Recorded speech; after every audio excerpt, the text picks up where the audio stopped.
Baik, bismillahirrahmanirrahim. Assalamualaikum warahmatullahi wabarakatuh. Perkenalkan, nama saya Khairul Hamzah dengan NIM 2110851026. Pada kesempatan kali ini saya akan mempresentasikan hasil penelitian saya dengan judul peran Greenpeace dalam jaringan advokasi transnasional untuk menuntut keadilan bagi korban tragedi Bhopal. Adapun yang menjadi dosen pembimbing saya pada penulisan skripsi ini, yang pertama itu ada Mas Virtus Setiaka SIP MSI selaku pembimbing 1 dan juga Bang Zulkifli Harza SIP MSOS SC selaku pembimbing 2. Baik, saya akan masuk pada bagian selanjutnya, yaitu latar belakang. Latar belakang terjadinya tragedi Bhopal, yaitu yang mana terjadinya kebocoran gas di Bhopal, India, Madhya Pradesh pada tanggal 3 Desember 1984 yang melibatkan pabrik pestisida milik Union Carbide India Limited atau USIL yang merupakan anak perusahaan dari Union Carbide Corporation atau UCC. Sekitar 40 ton zat MIC dan juga senyawa kimia beracun lainnya bocor dan menciptakan kumpulan awan berasap di atas kota Bhopal. Penyebabnya adalah kelalaian dari perusahaan, yang mana perusahaan itu menggagalkan, yaitu mematikan sistem pengamanan pabrik seperti tidak berfungsinya sistem scrubber dan juga flyer tower, yang juga dan hal ini disebabkan karena adanya penghematan biaya produksi, termasuk pembiaran pipa yang bocor dan mengisi kapasitas MIC melebihi dari yang seharusnya. Dampak dari kebocoran gas ini adalah sekitar 2.500 orang hingga 6.000 orang meninggal secara langsung di malam itu, dan juga diperkirakan sekitar 8.000 sampai 20.000 orang menjadi korban jiwa pada kebocoran gas ini. Selain dari itu, dampak kesehatan juga dialami oleh masyarakat Bhopal yang selamat dari insiden ini. Mereka mengidap penyakit kesehatan yang cukup serius, yaitu sekitar 500.000 orang mengalami penyakit seperti pernafasan, kanker kulit, terus juga ada kelainan reproduksi dan juga kelainan mati. Terus respon awal dari negara, dan respon awalnya juga tidak memadai, yang mana pemerintahan India juga sempat mengajukan menuntutnya UCC di pengadilan tinggi India pada saat itu, dan juga menuntut sekitar 3 miliar US dollar sebagai kompensasi. Namun pengadilan hanya memutuskan sekitar 470 juta US dollar sebagai tanggung jawab dari UCC bentuk kompensasi. Dan juga Warren Anderson yang waktu itu menjadi CEO dari UCC juga tidak diadili karena pemerintahan Amerika Serikat menolak ekstradisi Warren Anderson ini, karena mereka mengatakan bahwa kejadian ini bisa diselesaikan dengan hukum perdata tanpa melibatkan hukum pidana. Alhasil, Warren Anderson tidak pernah diadili sampai akhir usianya. Terus dari kebocoran gas ini memunculkan aksi dari masyarakat Bhopal, yaitu gerakan dari masyarakat Bhopalnya, yang mana masyarakat Bhopal ini merasa tanggung jawab dari UCC belum dianggap cukup karena kompensasi itu dinilai minim. Terus juga dengan itu mereka menuntut pertanggungjawaban UCC dengan mendirikan yang namanya Bhopal Group for Information and Action atau BJA. Dan kampanye BJA ini muncul akibat dari ketidakpuasan terhadap bentuk tanggung jawab UCC dan juga pemerintahan India. Selanjutnya adalah rumusan masalah, yang mana tragedi kebocoran gas MIC di Bhopal ini terjadi pada tahun 1984 tadi, menimbulkan dampak jangka panjang dan juga penanganan pasca tragedi yang dianggap abai melalui kolaborasi antar aktor dalam jaringan international campaign Justice for Bhopal mengangkat isu ini ke tingkat internasional. Namun dalam pengangkatan isu ini juga internasionalisasi isu ini menghadapi tantangan hukum dan juga politik yang kompleks. Dari situlah ditarik pertanyaan, ada penelitian yang mana bagaimana peran Greenpeace dalam jaringan advokasi transnasional untuk menuntut keadilan bagi korban tragedi kebocoran gas di kota Bhopal ini. Tujuan penelitian adalah untuk menganalisis peran Greenpeace dan juga jaringan dalam advokasi transnasional untuk menuntut keadilan bagi korban tragedi Bhopal. Yang mana manfaat penelitian ini dapat menjadi dua. Yang pertama, manfaat akademis, ya, menambah literatur hubungan internasional tentang jaringan advokasi dan juga normatif, serta manfaat praktisnya adalah memberikan pemahaman tentang kolaborasi lokal, global, dan dalam menuntut keadilan lingkungan. Studi pustaka yang saya gunakan dalam penulisan penelitian ini, yang pertama itu ada artikel jurnal dengan judul Nin Undau Adalan Bhopal Women's Response to Ongoing Environmental and Health Disasters Surrounding Abandoned Union Carbide Factory Bhopal, India, oleh Arakna Dingra dan juga Mamumita Dutta. Selanjutnya ada American Union Carbide Corporation and Bhopal Disaster Study in the Light of Public Relations Before and After the Incidents oleh Kashaf Patel dan Himani Binjola. Selanjutnya ada Survival Analysis of Cohort of Bhopal Gas Disaster Victim during 1985 up to 2015 oleh Sohail Singh dan et al. Selanjutnya ada Precarious Life of the Proletariat Exploring the Human Induced Catastrophe in the website The Railway Man, The Untold Story of Bhopal 1985-94 pada tahun 2023 oleh Shiburu Gore dan Sri Kishan Ray. Terus selanjutnya ada Bhopal Gas Tragedy and Analysis Beyond Crime dari Sanjana Jagadesa. Dan yang terakhir ada Transnational Relation and Activism in International Relation, Debate and Consensus in the Literature dari Ani Widyani dan Sucipto dan juga Riviatri Dara Yulistriana. Pada penelitian ini saya menggunakan menggunakan dua konsep. Yang pertama itu adalah Transnational Advocacy Network dan yang kedua itu ada Non-Entrepreneur. Pada konsep trans yang diperkenalkan oleh Cat and Sugar Seeking pada bukunya The Activism Beyond Borders pada 1998 sebagai kerangka untuk memahami jaringan aktor lintas batas negara yang bekerja sama dalam mempromosikan perubahan sosial dan politik melalui kampanye, pertukaran informasi dan juga solidaritas nilai, strategi kunci dan juga jaringan ini adalah bumerang pertan. Itu ketika aktor lokal yang tidak mampu mempengaruhi negaranya sendiri, mereka menjalin aliansi dengan aktor internasional untuk memberikan tekanan dari luar. Sedangkan di Non-Entrepreneur yang dijelaskan oleh Vinamur dan juga Seeking menjelaskan bahwa Non-Entrepreneur adalah aktor yang secara aktif menciptakan, memproduksi dan juga mempromosikan serta menyebarkan norma-norma di tingkat internasional dengan menggunakan kekuatan ide, jaringan dan juga legitimasi moral. Norma berlangsung dalam 3 tahapan utama yang dikenal dengan norm life cycle, yaitu kemunculan norma, cascade norma, dan juga internalisasi norma. Metode penelitian saya yaitu yang pertama, jenis penelitian ini adalah analisis deskriptif dengan pendekatan kualitatif. Batas penelitiannya pada tahun 1984, di mana pada tahun itu terjadinya kebocoran gas, titik awal tragedi Bhopal sampai 2024. Dan juga unit analisisnya adalah Greenpeace sebagai aktor jaringan advokasi transnasional dengan unit eksplanasi jaringan advokasi transnasional dalam tragedi Bhopal, dan level analisisnya adalah transnasional.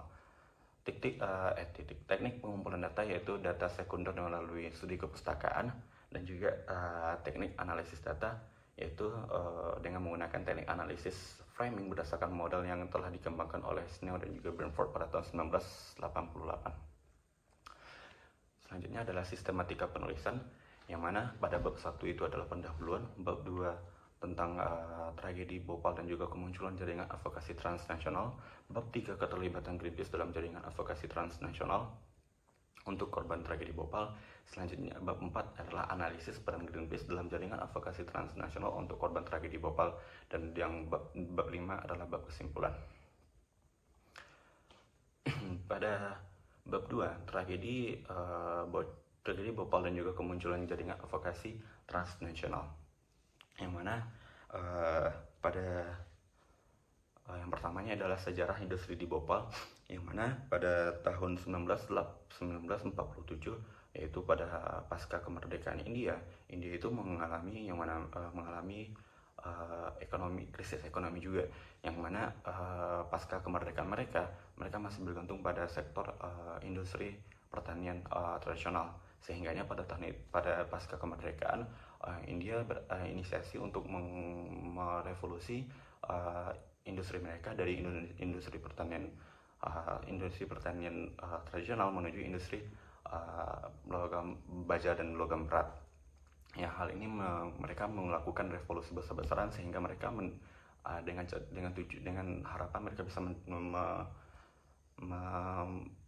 menarik investasi asing untuk mendirikan perusahaan mereka di negara India. Terus juga dengan adanya revolusi ini, mereka berharap mereka bisa mengurangi ketergantungan mereka terhadap internasional. Jadi mereka berharap untuk bisa menghasilkan dan juga memproduksi di dalam negeri tanpa bergantung pada internasional. Dan oleh karena itu UCC waktu itu menjadi induk dari perusahaan USL ini tertarik untuk mendirikan anak perusahaannya, yaitu dengan pabrik pestisida di Bhopal, India, karena posisi Bhopal ini lumayan strategis dan bisa untuk menjadi pabrik yang bisa mensuplai pestisida di sekitar Asia Selatan. Baik, selanjutnya itu ada di tragedi Bhopal yang sudah saya ceritakan tadi, yang saya ceritakan pada bab 1 tadi tentang latar belakang tadi, bahwa tragedi ini terjadi pada tanggal 3 Desember 1984, dan tragedi kebocoran gas MIC pada tangki USL ini juga menewaskan ribuan orang dan cedera hingga ratusan ribu orang, sekitar 500.000 orang lainnya cedera. Peristiwa ini menjadi tragedi industri terbesar yang pernah ada di Indonesia, di dunia, yang mana tragedi ini terjadi akibat kelalaian dari perusahaan yang mengurangi standar operasional dan juga keselamatan oleh mereka, sehingga pabrik itu melakukan pengurangan besar-besaran dan juga penghematan biaya, karena adanya pada tahun 1980 itu terjadinya pengurangan pendapatan mereka karena persaingan global, sehingganya dan juga pada tahun itu terjadi kegagalan panen di Asia Selatan. Akibatnya banyak petani yang gagal panen, sehingga hasil dari perusahaan itu tidak mampu untuk menyokong operasional, sehingga pabrik atau USL ini melakukan potongan yang sangat ekstrim terhadap operasionalnya, seperti pembiaran pipa-pipa yang bocor, terus juga pengisi tangki yang seharusnya tangki itu diisi 40% dari kapasitas, mereka mengisi 80% dari kapasitas yang seharusnya. Itu merupakan 2 kali lipat dari yang boleh dilakukan. Malam kejadian ada air yang menyumbat di tangki yang harusnya itu dilakukan perbaikan oleh teknik yang mumpuni, namun manajemen dari USL hanya menyuruh pekerja biasa untuk menyiram itu dengan air yang tekanan tinggi, dengan harapan sumbatan tadi bisa terlepas. Namun pada saat air tegangan tinggi dimasukkan, air tidak sengaja masuk ke dalam penyimpanan zat MIC, yang mana zat MIC ini sangat berbahaya dan juga sangat bereaksi saat ketika bertemu dengan air dan juga oksigen. Akhirnya disitulah zat MIC ini menjadi bocor dari tangkinya. Hal itu menyebabkan terjadinya kebocoran gas dan juga menjadi awal mula dari tragedi Bhopal ini. Penilaian terhadap industri dan juga tragedi Bhopal. Tragedi kebocoran gas di Bhopal bukan semata peristiwa kecelakaan teknis, melainkan cerminan dari kegagalan sistemik yang melibatkan korporasi nasional dan juga pemerintahan negara. Karena negara India ini juga tidak melakukan pengecekan atau pengawasan terhadap perusahaan USL ini. Akibatnya hal ini terjadi. Dan juga dalam evaluasi terhadap tragedi ini penting untuk melihat bagaimana ketimpangan kekuasaan antara aktor industri dan juga masyarakat sipil menyebabkan pengabaian terhadap keselamatan publik, serta bagaimana struktur hukum dan juga politik gagal memberikan keadilan yang setimpal bagi para korban. Minimnya pertanggungjawaban dari Union Carbide Corporation dan juga melemahnya regulasi negara dan distribusi kompensasi yang tidak merata. Hal ini menjadi potret nyata dari ketidakadilan struktural yang dialami oleh masyarakat Bhopal. Bab 3. Keberadaan Greenpeace dan dalam jaringan advokasi transnasional untuk tragedi Bhopal. Lahirnya jaringan advokasi transnasional pasca tragedi Bhopal merupakan respon terhadap kegagalan negara dan juga korporasi dalam memberikan keadilan bagi para korban. Ketidakpuasan negara terhadap penanganan tragedi mendorong munculnya gerakan lokal yang terdiri dari komunitas penyintas dan juga organisasi akar rumput yang secara aktif menyuarakan tuntutan pertanggungjawaban. Seiring dengan berjalannya waktu, isu Bhopal menarik perhatian aktor internasional yang membawa semangat solidaritas lintas batas negara, sehingga memicu proses internasionalisasi dan juga perluasan dukungan global. Pada tahapan ini, jaringan advokasi internasional muncul dan memulai awal dari mobilisasi masyarakat sipil, keterlibatan aktor asing hingga konsolidasi gerakan dalam wadah internasional, yaitu International Campaign for Justice in Bhopal. Hal ini bertujuan untuk menunjukkan bagaimana konektivitas antar aktor lokal dan juga global dapat membentuk tekanan kolektif terhadap kekuasaan negara dan juga korporasi dalam memperjuangkan keadilan. Yang pertama itu ada proses lahirnya jaringan advokasi transnasional pasca tragedi, yang mana pasca kegagalan penyelesaian hukum tragedi Bhopal, komunitas korban mulai membangun aliansi transnasional untuk memperjuangkan keadilan. Kolaborasi antara aktor lokal dan internasional berkembang menjadi jaringan advokasi transnasional pada tahun 2003, yaitu terbentuknya International Campaign for Justice in Bhopal. Selanjutnya adalah aktor-aktor dalam jaringan advokasi transnasional dalam tragedi Bhopal. Dalam membangun jaringan advokasi transnasional pasca tragedi Bhopal, berbagai aktor di tingkat lokal, nasional hingga internasional bersatu dan bersama memperjuangkan keadilan bagi korban.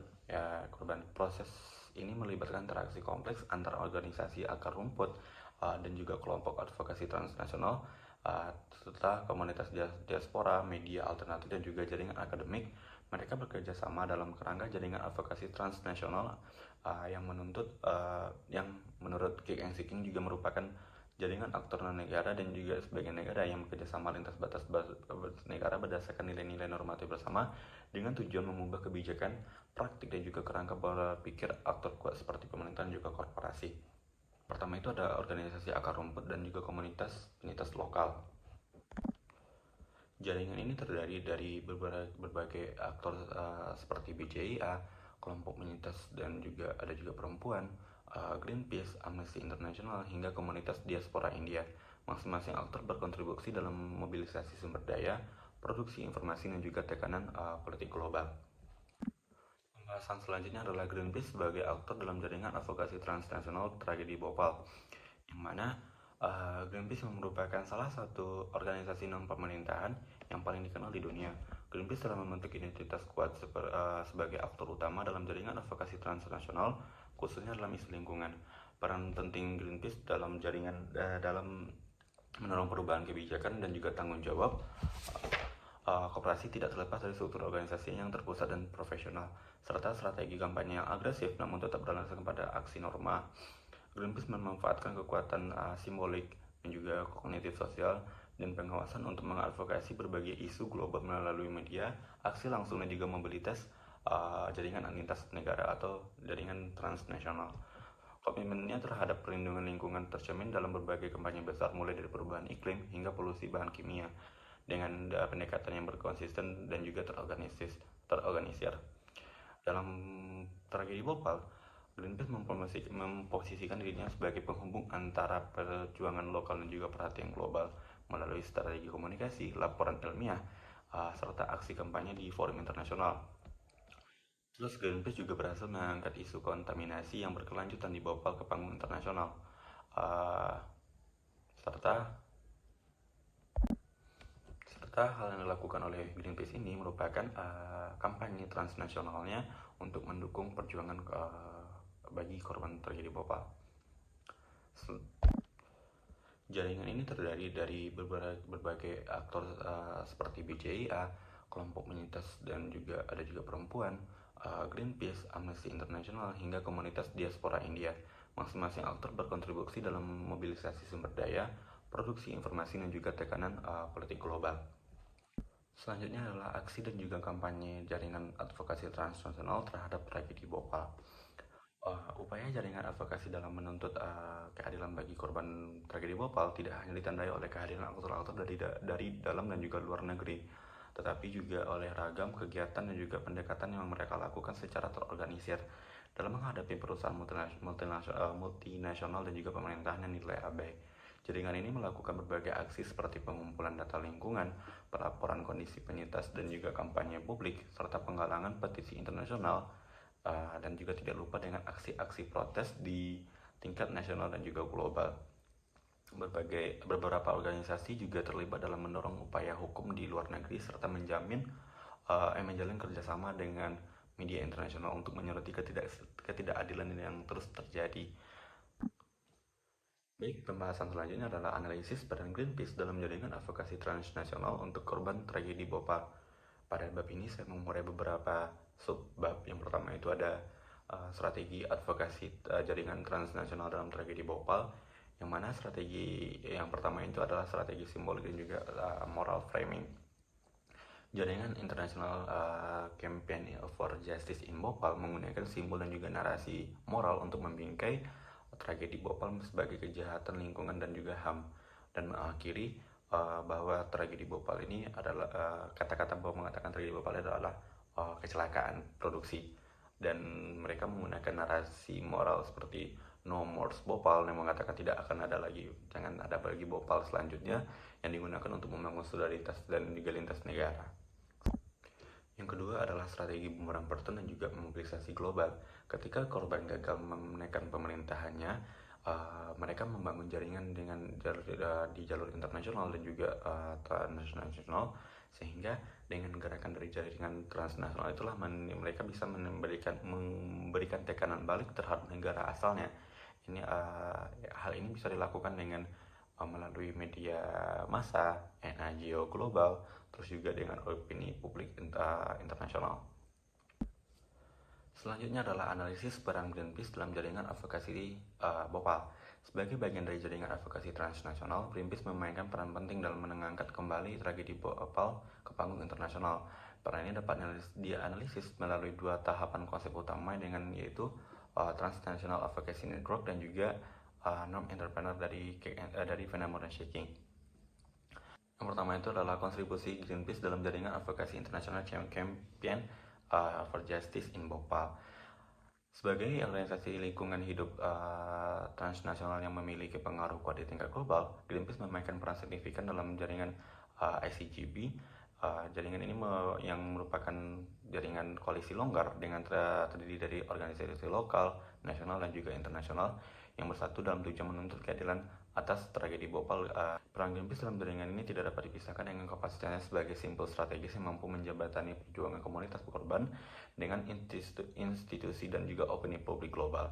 Kontribusi Greenpeace dalam jaringan internasional Campaign for Justice in Bhopal juga tidak hanya bersifat instrumental, namun juga menyediakan sumber daya dan juga informasi.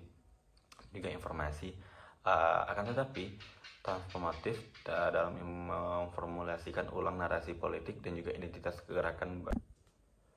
Yang kedua adalah Greenpeace sebagai penggerak kemunculan norma dalam tragedi Bhopal, yang mana melalui beberapa narasi seperti ongoing poisoning atau yang kita bisa pahami dengan keracunan berlanjutan, Greenpeace menentang konstruksi dominan yang memandang tragedi Bhopal sebagai peristiwa yang telah usai dan menggantikannya dengan wacana bahwa ketidakadilan lingkungan masih terus berlangsung. Strategi framing ini mencerminkan adanya apa yang disebut oleh Phenomenon Shaking sebagai kerja makna, yaitu atau meaning work, yakni usaha aktor normatif untuk memberikan makna baru pada suatu isu dengan cara yang mampu menginterpretasikan perhatian moral publik dan juga aktor internasional. Greenpeace menampilkan Bhopal sebagai simbol kegagalan regulasi global atas industri kimia, serta bukti nyata lemahnya akuntabilitas korporasi internasional terhadap komunitas terdampak. Selanjutnya kita bisa lihat peran Greenpeace dalam jaringan advokasi transnasional dan juga dinamika norma. Peran Greenpeace dalam tragedi Bhopal tidak dapat dipahami secara utuh hanya melalui lensa jaringan advokasi transnasional maupun non-entrepreneur. Hal secara terpisah ya. Dalam penelitian ini, saya juga memadukan dua pendekatan untuk memahami dua posisi strategis Greenpeace sebagai aktor internasional yang tidak hanya mengalirkan sumber daya, informasi dan juga legitimasi dalam jaringan, tetapi juga mempromosikan norma baru tentang keadilan korporasi dan juga akuntabilitas transnasional. Greenpeace mengoperasikan struktur trans, membangun tekanan politik melalui kampanye internasional serta kolaborasi dengan aktor-aktor lokal di India, termasuk melalui partisipasinya dalam International Campaign for Justice in Bhopal. Secara bersamaan, Greenpeace juga menjalankan peran normatif dengan membentuk wacana dan juga simbolisasi yang menegaskan pentingnya akuntabilitas korporasi terhadap korban tragedi Bhopal.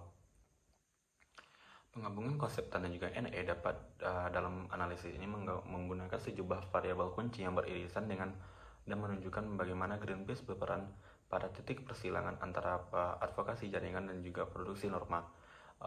Dalam penulisan ini, 4 variabel yang menunjukkan keterkaitan konseptual tersebut yaitu produksi dan sirkulasi informasi, norma, mobilisasi sumber daya, strategi framing isu, dan juga upaya menciptakan legitimasi normatif.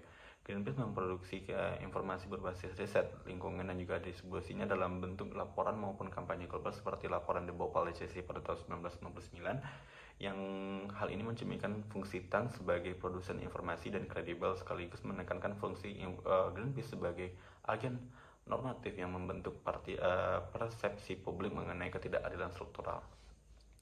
Mobilisasi sumber daya dilakukan melalui koordinasi aksi internasional termasuk dalam penggalangan dana, kampanye publik dan juga penyediaan dukungan teknis terhadap komunitas lokal yang mencerminkan fungsi kunci dalam struktur TANS. Sementara itu, strategi framing yang dilakukan oleh Greenpeace menekankan narasi korporasi sebagai pelaku kejahatan lingkungan yang membentuk kerangka normatif baru mengenai tanggung jawab korporasi lintas negara. Terakhir, upaya Greenpeace dalam membangun legitimasi normatif tercermin dari kampanye global yang menempatkan Bhopal sebagai simbol ketidakadilan korporasi dan pentingnya reformasi tata kelola industri global.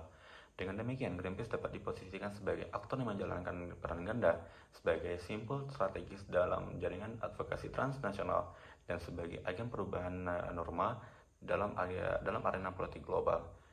Integrasi konsep dan juga non-entrepreneur menjadi penting untuk menjelaskan karakteristik khusus peran Greenpeace dalam hal yang tidak hanya mengandalkan kapasitas dan membangun konektivitas lintas negara, tetapi juga memiliki kemampuan untuk membentuk dan juga menyebarluaskan norma-norma baru yang menentang dominasi kekuasaan korporasi global. Penggabungan dua kerangka ini memberikan landasan analisis yang lebih mendalam dalam memahami kekuatan advokasi Greenpeace khususnya dalam isu keadilan lingkungan.